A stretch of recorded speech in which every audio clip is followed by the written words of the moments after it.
আর যুদ্ধের জন্য তৈরি হন। বর্ডারের দিকে আসুন, বর্ডারে এসে হামলা করুন, তর পাবেন না, তরপিয়ে লাভ নেই। বর্ডারে আসুন, বর্ডারে এসে আপনারা যুদ্ধের একটা হুঙ্কার দিন, রণতমা বাজান। তারপরে ভারতবর্ষ বুঝে নেবে ভারতবর্ষের কি করা উচিত, আর ভারতবর্ষের জনগণ বুঝে নেবে আপনাদের সঙ্গে কি ব্যবহার করা উচিত। দর্শক সবাই ভালো থাক। ভারত ও বাংলাদেশের দ্বন্দ্ব নিয়ে এবার সোশ্যাল মিডিয়াতে এসে ভারতের তরুণ ঘোষ খুবই গুরুত্বপূর্ণ তথ্য দিলেন, যা শুনলে আপনারা অবাক হয়ে যাবেন। তো বন্ধুরা, শুরুতে আজকে তরুণ ঘোষের বক্তব্য শুনে হয়তো বুঝতেই পারছেন আজকের ভিডিওটা কতটা গুরুত্বপূর্ণ একটি ভিডিও। দয়া করে আজকের ভিডিওটি কেউ স্কিপ করবেন না। যদিও বর্তমান বাংলাদেশের রাজনীতির অবস্থা বিশাল ভয়াবহ, আপনারা ভিডিও স্কিপ করে দেখলে ভিডিওর কিছুই বুঝতে পারবেন না। যাই হোক বন্ধুরা, আজকের ভিডিওতে আর বেশি কথা বলে আপনাদের মূল্যবান সময়টি আমি নষ্ট করতে চাই না। সরাসরি আজকে আমি চলে যাব ভারতের তরুণ ঘোষের কাছে, আর তার কাছ থেকে শুনবো আজকের ভিডিওর বিস্তারিত। নমস্কার, আমি তরুণ ঘোষ। এতদিন বাংলাদেশের লোকেরা একটা জ্ঞান দিয়ে যেতেন যে আমাদের দেশের সংখ্যালঘুদের উপরে নির্যাতন বন্ধ হচ্ছে না, তাহলে পরে ওরা আবার কি করে বড় বড় কথা বলে। এইটা নিয়ে একটা বেশ গরম গরম উত্তপ্ত ওখান থেকে সমস্ত বিবৃতি আসতো।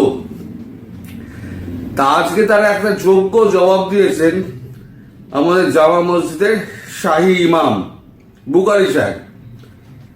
তিনি যেটা বলেছেন হিন্দুস্তান টাইমসকে, সেটা আমি এখানে তুলে দিচ্ছি, আপনারা সবাই দেখুন। এখনই হিন্দুদের বিরুদ্ধে অন্যায় বন্ধ হোক। ইউনুসকে ইসলামের পাঠ পড়িয়ে চিঠি জামা মসজিদের শাহী ইমামের। লেখা হচ্ছে, বাংলাদেশের হিন্দুদের ওপর হামলা নিয়ে এবার প্রতিবাদে সরব হলেন দিল্লির জামা মসজিদের ইমাম সৈয়দ আহমেদ বুখারী। তিনি বাংলাদেশের অন্তর্বর্তী সরকারের প্রধান উপদেষ্টা মোহাম্মদ ইউনুসকে এক চিঠিতে সে দেশের হিন্দু সংখ্যালঘুদের ওপর অত্যাচার রোখার জন্য পদক্ষেপ করার আহ্বান জানান। চিঠিতে সৈয়দ বুখারী মনে করিয়ে দিয়েছেন যে ঢাকাতে যে বাংলাদেশের স্থাপনা এবং উন্নয়নে ভারতের ভূমিকা কতটা তাৎপর্যপূর্ণ। তিনি লেখেন, ভারত সরকারকে স্বীকার করতে হবে সর্বদা তাদের প্রতিষ্ঠা উন্নয়ন প্রক্রিয়ায় আমরা যে ভূমিকা পালন করেছি এবং লক্ষ লক্ষ শরণার্থীদের প্রতি আমাদের সমর্থন এবং যত্নের অতুলনীয় ইতিহাস। প্রতিটি প্রাকৃতিক দুর্যোগে আমরাই সবার আগে তাদের পাশে দাঁড়িয়েছি। জোরালো বার্তা দিয়ে তিনি স্মরণ করিয়েছেন সংখ্যালঘুদের সমানাধিকারে রাষ্ট্রসংঘের আইন। সুর চড়িয়ে তিনি লিখেছেন, একজন বিশ্বস্ত প্রতিবেশী, বাংলাদেশের ঘনিষ্ঠ বন্ধু এবং একই সংস্কৃতির ঐতিহ্যের রক্ষক হিসেবে আমি আশা করি বাংলাদেশের বর্তমান প্রধান নোবেল বিজয়ী ডক্টর মোহাম্মদ ইউনুস হিন্দু সংখ্যালঘুদের বিরুদ্ধে যে কোনো অবিচার বন্ধে অবিলম্বে পদক্ষেপ নেবেন। তাকে নিশ্চিত করতে হবে যাতে আন্তর্জাতিক তার খ্যাতি অমলিন থাকে। ইসলাম ধর্মের পাঠ পড়িয়ে শাহী ইমাম লেখেন, একটি মুসলিম সংখ্যাগরিষ্ঠ দেশ হিসেবে ইসলাম এবং ইসলামী আইনশাস্ত্র সহজাতভাবে বাংলাদেশে সংখ্যালঘুদের বিরুদ্ধে কোনো ধরনের কুসংস্কার বা অবিচারের কোনো স্থান রাখে না। এটা হলো বুখারী সাহেবের মন্তব্য। বুখারী সাহেব একদম পরিষ্কার ইউনুস সাহেবকে লিখে দিয়েছেন, যা লিখেছেন তাতে পরিষ্কার যে বাংলাদেশের হিন্দুদের প্রতি যে অত্যাচারটা হচ্ছে সেটা আমাদের ভারতবর্ষের মুসলমানরা কোনো মতেই মেনে নেবে না।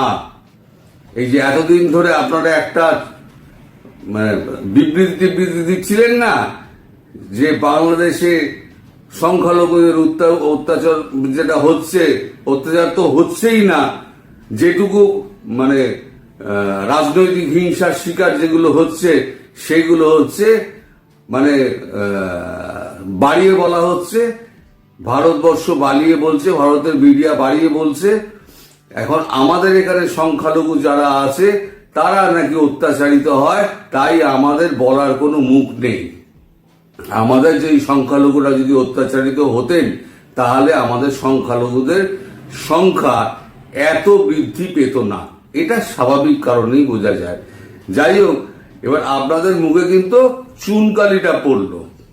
এবার দ্বিতীয় খবরটা যেটা হচ্ছে সেটা হচ্ছে আমাদের এখানে তো আপনার বনগা বর্ডারে তো একটা তুলকালাম কাণ্ড চলছে, সেটা তো অব্যাহত রয়েছে। এখানে এখনো পর্যন্ত মাল কোনো যাতায়াতের কোনো এখনো মানে রাস্তা কিছু হচ্ছে না। মানে এরা বলেছে আমরা রাস্তা ছাড়বো না, পুলিশের সঙ্গে দমাদম মারপিট টারপিট হচ্ছে। ওদিকে আসাম থেকে আসাম ব্যবসায়ী সংগঠন তারা এবার পরিষ্কার জানিয়ে দিয়েছে আমরা আমদানি রপ্তানি কিছু করব না। তাও বোঝো ঠেলা এবার, তাহলে বেঙ্গল বন্ধ, আসাম বন্ধ। এবার এই খবরটা কি বেরিয়েছে, ইন্ডিয়া বাংলাদেশ ট্রেড নিউজ। ওরা আমাদের জাতীয় পতাকা পুড়িয়েছে, আমরাও তাই ব্যবসা বন্ধ করলাম, ঘোষণা আসামের ব্যবসায়ী সমিতি ব্যবসায়ীদের। প্রতিবেশী রাষ্ট্র বাংলাদেশে হিন্দু সহ বিভিন্ন সংখ্যালঘু সম্প্রদায়ের উপর যে অত্যাচার শুরু হয়েছে এবং যেভাবে ভারতীয় জাতীয় পতাকার অবমাননা করা হয়েছে, এবার সংঘবদ্ধভাবে তার প্রতিবাদে নামলেন অসমের ব্যবসায়ীদের একাংশ। শ্রীভূমি জেলার প্রায় 500 জন ব্যবসায়ী ঘোষণা করলে বাংলাদেশের সঙ্গে আর কোনো ব্যবসা করবেন না, বন্ধ রাখবেন আমদানি রপ্তানি বাণিজ্য। করিমগঞ্জ জেলা রপ্তানি আমদানি কোঅর্ডিনেশন কমিটির তরফে অমরেশ রায় জানান, পড়শি রাজ্য পড়শি দেশ বাংলাদেশে যেভাবে হিন্দু সহ বিভিন্ন সংখ্যালঘু সম্প্রদায়ের উপরে হামলা চালানো হচ্ছে, তারা এভাবেই এই ঘটনার প্রতিবাদ জানাচ্ছেন। হিন্দুস্তান টাইমসের প্রতিনিধিকে অমরেশ রায় বলেন, ওরা কোনো কারণ ছাড়াই ভারতের নামে নোংরা কথা বলছেন, ভারতকে অভিযুক্ত করছেন, কিন্তু সম্প্রতি আমরা দেখলাম ওরা ভারতের জাতীয় পতাকার পর্যন্ত অমর্যাদা করলেন। এটা আমরা কিছুতেই সহ্য করব না। আমাদের কাছে দেশ সবার আগে এবং আমরা এই ধরনের কোনো দেশের সঙ্গে বাণিজ্যিক সম্পর্ক রাখতে চাই না।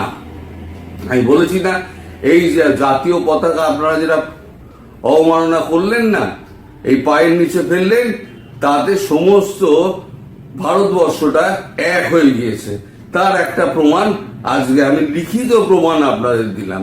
একদিন মুখের কথা বলছিলাম তো আপনাদের অবিশ্বাস হচ্ছিল, এবার আমি লিখিত প্রমাণ দিলাম। সে অমরেশ রায় আরো জানিয়েছেন, শ্রীভূমিতে অসংখ্য ব্যবসায়ী সংগঠন রয়েছে এবং কোঅর্ডিনেশন কমিটি সেই সমস্ত সংগঠনের যৌথ প্রতিনিধিত্ব করে। তিনি বলেন, আমরা সকলে সমবেতভাবে এই সিদ্ধান্ত নিয়েছি।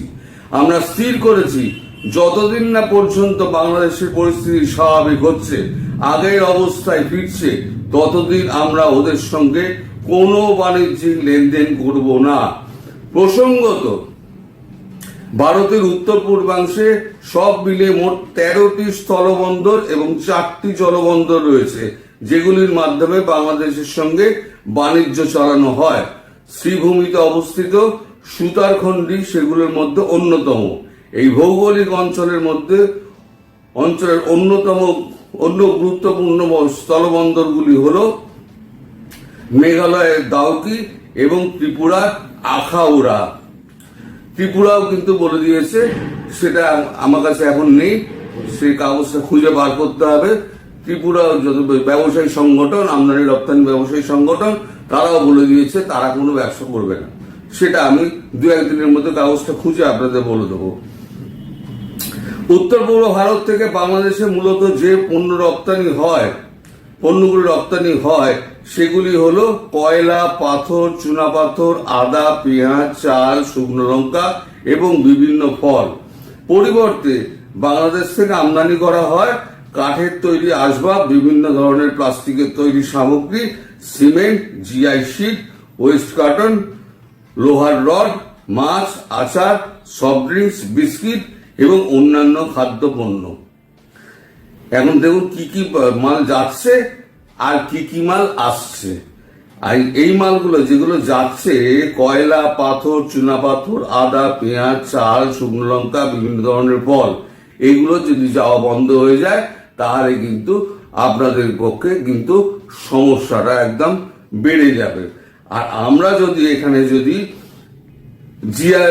জিআই শিট, সিমেন্ট, সব ওয়েস্ট কটন, লোহার রড, মাছ, আচার, সফট ড্রিঙ্কস, বিস্কিট এবং অন্যান্য পণ্য যদি আমদানি না করি, আমদানি যদি বন্ধ রাখি, তাহলে ভারতবর্ষের কিছুই আসবে যাবে না। এখন ব্যাপারটা হচ্ছে যে দেশের সঙ্গে ব্যবসা না হলে আপনাদের ঘর চলবে না, সেই দেশের সঙ্গে আপনারা পায়ে পা মিলিয়ে, পায়ে পা লাগিয়ে, মিলিয়ে বলা যায় না, মিলিয়ে আলাদা, পায়ে পা লাগিয়ে আপনারা ঝগড়াটা করছেন। তা ঝগড়া করে যদি আপনারা কোনো রাস্তা খুঁজে বিকল্প বার করতে পারেন, তাহলে ওয়েল অ্যান্ড গুড। আর যদি রাস্তা না খুঁজে বার করতে পারেন, তাহলে 2-1 মাসের মধ্যে এই ভারতের পায়ে এসেই আপনাদের পড়তে হবে, এটুকু কিন্তু আমি পরিষ্কার আপনাদের বলে দিলাম। কারণ আপনাদের অন্য কোথাও থেকে আনার মতো ক্ষমতা আপনাদের এখন নেই, আর দেবার মতো ক্ষমতা কারণ নেই। এত কম পয়সায়, এত কম সময়ে আপনি মানে এলসি করলে আর সঙ্গে সঙ্গে 2-1 দিনের মধ্যে আপনার মাল পৌঁছে গেল, এমন কিন্তু অন্য কোনো জায়গা থেকে আপনারা আনতে পারবেন না। এখন আপনারা দেখুন এই ঝগড়া আপনারা কতদিন চালাবেন। এবং ওই বুখারী সাহেবের যে খবরটা বললাম, তিনি যে মানে বার্তাটা দিয়েছেন, সে বার্তাটা অত্যন্ত কড়া বার্তা। এরপরে দেখবেন খুব শিগগিরই, আমি বলে দিচ্ছি কি কি হবে, এরপরে খুব শিগগিরই দেখবেন মুসলিমরা সমস্ত পতাকা নিয়ে সমস্ত বর্ডারগুলোতে গিয়ে বর্ডার জ্যাম করে দেবে। এবার তখন কি বলবেন? যে মুসলিমরা ভারতবর্ষে অত্যাচারিত হচ্ছে। যদি অত্যাচারিতই হয়, তাহলে মুসলিমরা ভারতবর্ষের পাশে দাঁড়াবে কেন? ওই যে বলেছি না, ওই যে জাতীয় পতাকা সব সমাজকে পুরো একটা জায়গায় এনে দাঁড় করিয়ে দিয়েছে। আপনারা যে কত বড় যে অন্যায় কাজ করেছেন এবং তার ফল যে আপনাদের কতভাবে ভুগতে হবে, সেটা আপনারা বুঝতে পারবেন। যুদ্ধ না করে, যুদ্ধের দামামে না বাজিয়ে এমনিতেই আপনারা শেষ হয়ে যাবেন। যুদ্ধ তো পরে, পেটে যদি দানা পানি না পড়ে না, তাহলে পরে দেখবেন সব যুদ্ধ সমস্ত নেশা পেশায় আর এই সমস্ত আপনাদের সন্ত্রাসবাদীদের সমস্ত জেহাদ পেয়ার, ওই বলেছি না জানলা বলে উড়ে বেরিয়ে যাবে। সেই দিন খুব শিগগিরই আসছে। আপনাদের একটা উচিত শিক্ষা দেওয়া দরকার। আপনারা যে শিক্ষাটা আপনারা পাননি, কেউ আপনারা দিতে পারেনি, আপনাদের একবার ডান্ডা বাড়ি মেরে আপনাদের উচিত শিক্ষাটা দেওয়ার জন্য ভারতবর্ষের সমস্ত মানুষ কিন্তু এক হয়ে গেছে। এবার আপনারা আপনাদের সেই দুঃসময়, বলেছি না কালো দিন, সেই কালো দিন ক্রমশ ঘনিয়ে আসছে। এটা কিন্তু প্রতি মুহূর্তে আমি কিন্তু চোখে আঙুল দিয়ে দেখিয়ে দিচ্ছি। এটা হচ্ছে আজকের খবরটা, তার একটা নমুনা। আপনারা হয়তো বিশ্বাস না করতে পারেন, আমি ওই জন্য খুঁজে খবরগুলোকে আমি বার করেছি। ত্রিপুরার খবরটা আমার কাছে এখন নেই, আমি হারিয়ে ফেলেছি। আবার অন্য জায়গা থেকে আমার জোগাড় করতে হবে। আমি কাল পরশুর মধ্যে ত্রিপুরার ব্যবসায়ী সংগঠনদের ওই যে মাল আমদানি রপ্তানি করবে না বলে যে সিদ্ধান্ত নিয়েছে, সেটাও আমি আপনাদের দেখিয়ে দেবো। তাহলে সব দিক দিয়ে আপনার কিন্তু ব্লক হয়ে গেল। আপনারা যতই আপনাদের ব্যবসায়ী বলুক না কেন, তারা এখানকার ব্যবসায়ী আর কোনো মাল পাঠাবে না। এর মধ্যে যদি ভালো থাকতে পারেন, আপনারা ভালো থাকুন আর যুদ্ধের জন্য তৈরি হন।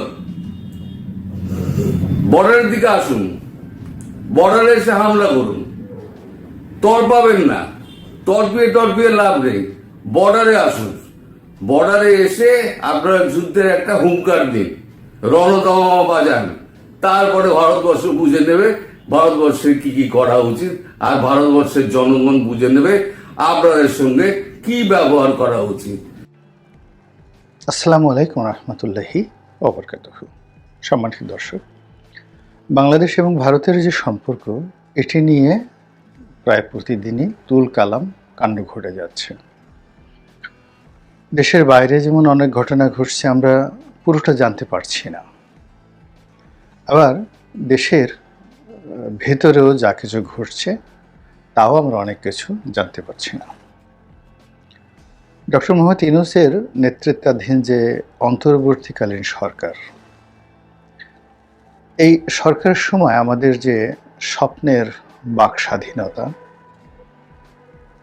এরপর গণমাধ্যমের স্বাধীনতা ইত্যাদি যে বিষয়গুলো ছিল, তা এই সময়টিতে এসে মব জাস্টিসের কারণে পুরোটাই একেবারে মুখ থুবড়ে পড়ে গিয়েছে। ফলে শেখ হাসিনার জামানাতে তাকে আমরা যতই ফ্যাসিবাদ বলি, স্বৈরাচার বলি, যা কিছু বলি না কেন, ওই সময়টিতেও আমাদের মূলধারার গণমাধ্যমগুলোতে যেভাবে কথাবার্তা বলা হতো, যেভাবে লেখা হতো, যেভাবে প্রচার এবং প্রোপাগান্ডা চালানো হতো, এবং আমরা যারা সামাজিক মাধ্যমে কথাবার্তা বলতাম, আমাদের যে social security and safety net, নিরাপত্তার যেটা জাল, এটা আমাদের ছিল। যেমন ধরুন, আমার কথাই বলি, এখন থানা বলেন, পুলিশ বলেন, প্রশাসন বলেন, যে কোনো জায়গায় একটা টেলিফোন করলে আওয়ামী লীগ জমানাতে সেখানে তারা রেসপন্ড করতেন।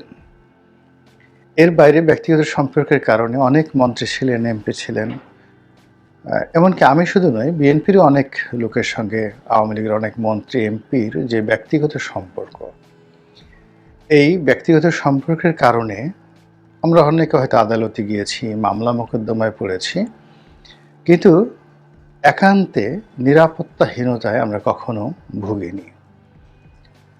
কোর্টে গিয়ে লাথি খেতে হবে, উকিল দাঁড়াবে না, বিচারক বিব্রত হবেন, তারপর আদালতে গিয়ে সেই যাকে বলা হয় উকিলবিহীন অবস্থায় অমানবিক একটা পরিবেশ পরিস্থিতিতে পড়ে যখন জেলখানাতে যাব, জেলখানাতে যাওয়ার পর সেখানে আবার মারধর, লাথিগুঁতো, পিটনি থেকে শুরু করে আরও অনেক কিছু যে ঘটবে, এটা রাজনৈতিক সরকারের আমলে সাধারণত কেউ কল্পনা করতে পারে না। এর কারণ হলো সবারই মোরলেস একে অপরের সঙ্গে একটা নিরাপত্তা বলয় থাকে, সম্পর্ক থাকে। সেই সম্পর্কটি এখন শূন্যে, কোনো কাজে আসছে না। দ্বিতীয়ত হলো যে সমাজে যারা মাতব্বরি দেখাতেন, তারপর মাস্তানি করতেন, তাদের একটা চেইন অফ কমান্ড ছিল। যেমন ছাত্রলীগের একটা ছেলে দুষ্টামি করেছে, আপনি যদি ছাত্রলীগের সভাপতির সাথে সম্পর্ক থাকে ভালো, তাকে বললেন, তার সাথে সম্পর্ক নিয়ে আওয়ামী লীগের একজন নেতাকে বললেন, তো এভাবে একটা জিনিস করা যায়। কিন্তু এখন এমন একটা অবস্থা হলো যে এই মুহূর্তে যারা ক্ষমতা এক্সারসাইজ করছেন, তারা এবং তাদের সহযোগী যারা আছে, তাদেরকে ম্যানেজ করা, তাদেরকে বলা, তাদের প্রতি ইনফ্লুয়েন্স করা, এটি বলতে গেলে একেবারে কোনো নেটওয়ার্কের মধ্যেই পড়ছে না। ফলে যারাই একবার বিপদে পড়েছেন এই সময়টাতে, প্রায় সকলেই এক বাক্যে বলছেন আগে আমরা ভালো ছিলাম। তো যা বলছিলাম, এই যে বাংলাদেশের ভিতরে এবং বাইরে এমন অনেক ঘটনা ঘটছে যেগুলো আমরা বলছি না, বলতে পারছি না, কিন্তু ঘটনা কিন্তু ঘটে যাচ্ছে। তো যেগুলো এই মুহূর্তে দৃশ্যমান, সেটা হলো ভারত এবং বাংলাদেশের মধ্যে রীতিমতো যুদ্ধাবস্থা। এটি এই মুহূর্তে প্রচারে একেবারে মহাযুদ্ধের মতো অবস্থা, প্রোপাগান্ডায় আরও খারাপ অবস্থা। আমরা বাংলাদেশে বসে খুব গালাগালি করছি ভারতকে, আবার ভারতের 10 মুখ। আমাদের যেহেতু ছোট দেশ, আমাদের সব কিছু একটা সীমিত যাকে বলা হয় শক্তি এবং সামর্থ্য রয়েছে, কিন্তু ভারতে রয়েছে বলতে গেলে সীমাহীন তাদের কানেক্টিভিটি, দেশে দেশের বাইরে। তাদের মিডিয়া আমাদের সাথে অনেক শক্তিশালী, এবং তাদের যে সকল সাংবাদিক রয়েছেন আমাদের সাথে অনেক অনেক বেশি যোগ্যতা সম্পন্ন। তারা কারো পক্ষে গেলে ওভাবে যান, কারো বিপক্ষে গেলে ঠিক ওইভাবে যেতে পারেন, যেটা আমরা পারি না। এবং তাদের যে রাজনীতিবিদ যারা রয়েছেন, যোগ্যতার বিচারে, তারপরে মানদণ্ডের ক্ষেত্রে, দেশপ্রেমের ক্ষেত্রে এবং রাজনীতির যে কলাকৌশল, এগুলো প্রয়োগের ক্ষেত্রে, শুধু এতটুকুই বললাম যে আমরা বাংলাদেশে যারা আছি তারা একেবারে শিশু, এদের তুলনায় মমতা ব্যানার্জির কথা যদি আপনি চিন্তা করেন, রাহুল গান্ধীর কথা যদি চিন্তা করেন, নরেন্দ্র মোদী থেকে শুরু করে এরকম অন্ততপক্ষে 1000 আপনি সর্বভারতীয় নেতার কথা বলতে পারবেন, যাদের তারা যদি কোনো একটা বিশ্ববিদ্যালয়ের শিক্ষক হন, তবে ওই বিশ্ববিদ্যালয়ে ঢোকার জন্য প্রাইমারি স্কুলের 5 পাস করার মতো অবস্থা আমাদের দেশের রাজনীতিবিদদের এখনো হয়নি। এটা হলো বাস্তবতা। যদি কেউ চ্যালেঞ্জ জানাতে চান, তারা একটু শশী থারুরের সঙ্গে বসতে পারেন, অমিত শাহের সঙ্গে বসতে পারেন, মমতা ব্যানার্জির পাশে বসতে পারেন। কোনো আলাপ আলোচনা করতে হবে না, শুধু একটা ছবি তুললে আপনি বুঝতে পারবেন যে এই দুজনের যে বডি ল্যাঙ্গুয়েজ, কার অবস্থান কি। তো কাজেই এই যে বাংলাদেশ এবং ভারতের মধ্যে যে বাকযুদ্ধ শুরু হয়েছে, এই যুদ্ধের প্রেক্ষিতে ভারত যা কিছু করছে সঙ্গে সঙ্গে সেটা আন্তর্জাতিক মিডিয়াতে বাংলাদেশের বিরুদ্ধে চলে যাচ্ছে। আর সেটাকে সামাল দেওয়ার জন্য আমরা নিজেদের এই ঘরের মধ্যে থেকে কুয়োর ব্যাঙ যেভাবে লাফায়, ঠিক ওইভাবেই যা কিছু করার ততটুকু আমরা করতে পারছি। তো এই যে বাংলাদেশের সংখ্যালঘু নির্যাতন হচ্ছে, বাড়িঘর জ্বালিয়ে দেওয়া হচ্ছে, চিন্ময় প্রভুকে গ্রেপ্তার করা হয়েছে, এগুলোর আইনগত ভিত্তি কতটুকু আছে না আছে আমরা বাংলাদেশের মানুষ জানি।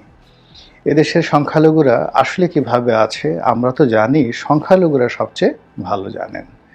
কিন্তু তারপরেও ভারত এটা মার্কেটিং করছে। এজন্য করছে যে এখন বাংলাদেশের উপর তারা কাঁঠাল ভাঙবে। তাদের অনেক ব্যর্থতা আছে পররাষ্ট্রনীতিতে। তারা আওয়ামী লীগের সঙ্গে যেভাবে সম্পর্ক স্থাপন করেছিল, শেখ হাসিনাকে তারা যেভাবে একেবারে হিমালয়ের পর্বতের চূড়ায় উঠিয়েছিল এবং বাংলাদেশের জনগণকে যেভাবে ইগনোর করেছিল, আমরা বাইরে থেকে বারবার বলেছিলাম ভারতকে, ইন পার্সন ভারতের যারা কূটনীতিবিদ আসতেন তাদের সঙ্গে দেখা হয়েছে, কথা হয়েছে।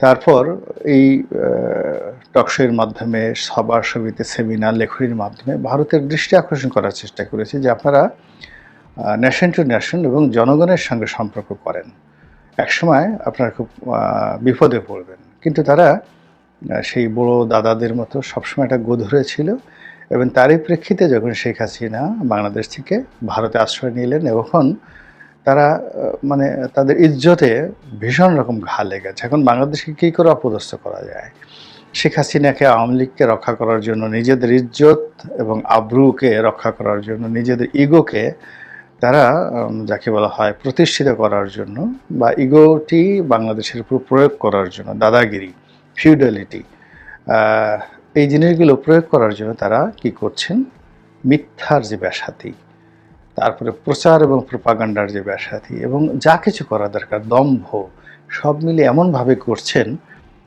সত্যিকার অর্থে আমরা এগুলো পেরে উঠছি না। বাট ওদের কথাবার্তা শুনলে মেজাজ ঠিক রাখা যায় না। যেমন বড় বড় সামরিক জেনারেল, ভারতের সামরিক জেনারেল, পলিটিক্যাল বিশ্লেষক, এবং এখানে আমাদের বাংলাদেশে যেমন মতিউর রহমান মাহফুজা নামের মতো সাংবাদিক, তাদের চেয়েও অনেক অনেক বড় মানের সাংবাদিক, তারা তাদের ইউটিউব পেজে, পত্রিকার ইউটিউব পেজে, নিজেদের ইউটিউব পেজে, ফেসবুক পেজে তারা অনবরত বাংলাদেশের বিরুদ্ধে যে বিষোদ্গার করছেন এবং যেভাবে বলছেন যে বাংলাদেশ হলো এরকম একটা দেশ, ভারত যদি একটা টিপ মারে সেই একটা টিপ সহ্য করার ক্ষমতা বাংলাদেশ নেই।